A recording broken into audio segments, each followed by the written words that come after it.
Θα σας παρουσιάσω το πρόγραμμα ΣΕΚΤΕΑ. Όπως ακούσατε, είναι ένα πρόγραμμα εξαπτικάσεως μάθησης στο τομέα της κατοίκων φροντίδας ηλικιωμένων ατόμων. Θα ξεκινήσω με λίγα εισαγωγικά πράγματα για τη φροντίδα αυτών των ατόμων. Όπως ακούσατε, δεν είναι μόνο τα άτομα που πάσχουν από άνοια, με το πέρασμα των χρόνων, ακόμα και οι υγιείς νοητικά ηλικιωμένοι αντιμετωπίζουν διάφορα προβλήματα που μπορεί να τους δημιουργήσουν προβλήματα και στην καθημερινότητα, να μην μπορούν να ανταπεξέλθουν σε καθημερινές ανάγκες. Η βοήθεια λοιπόν αυτών των ατόμων είναι απαιτητική, καθώς αναγκαστικά γίνεται καθημερινή. Μπορεί να περιλαμβάνει την προσωπική υγιεινή, τη φροντίδα της προσωπικής υγιεινής των ατόμων, τη διατήρηση της υγείας, της ασφάλειας, ακόμη και την καθημερινή σύντηση του ατόμου. Επίσης, είναι πολύ βασικό, περιλαμβάνει και την καθημερινή επικοινωνία με τον ηλικιωμένο, αλλά και την από κοινού συμμετοχή σε δραστηριότητες.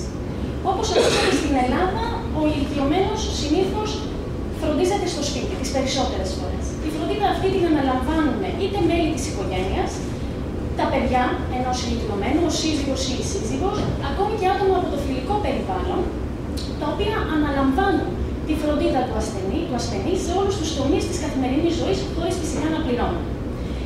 Μία άλλη λύση πολλές φορές είναι οι έμιστοι φροντιστές. Είναι άτομα που αναλαμβάνουν σε καθημερινή βάση τη φροντίδα του ατόμου, που πάσχει από άνοια ή απλά ενός ηλικιωμένου που δεν μπορεί να αυτοεξυπηρετεί και πληρώνονται για τη βοήθεια αυτή που παρέχουν. Η ζήτηση των έμιστων φροντιστών τις τελευταίες δεκαετίες είχε αυξηθεί. Και αυτό γιατί, όπως είπαμε, παρατηρούμε μια μεγάλη αύξηση στο προσδόκιμο ζωής, όλο και περισσότεροι ηλικιωμένοι, όλο και περισσότερα άτομα με άνοια. Επίσης, παρατηρούμε μια μεγαλύτερη δυσκολία ανάληψης της φροντίδας από την οικογένεια και φυσικά αυτό που είπα και πριν, ότι αποφεύγουν οι οικογένειες στην Ελλάδα την επιλογή του ιδρύματος. Δεν είναι η πρώτη λύση.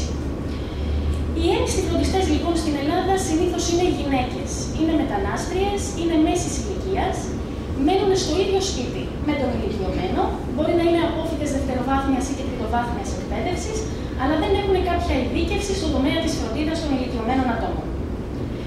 Κάποια ενδεικτικά καθήκοντα σας έχω εδώ.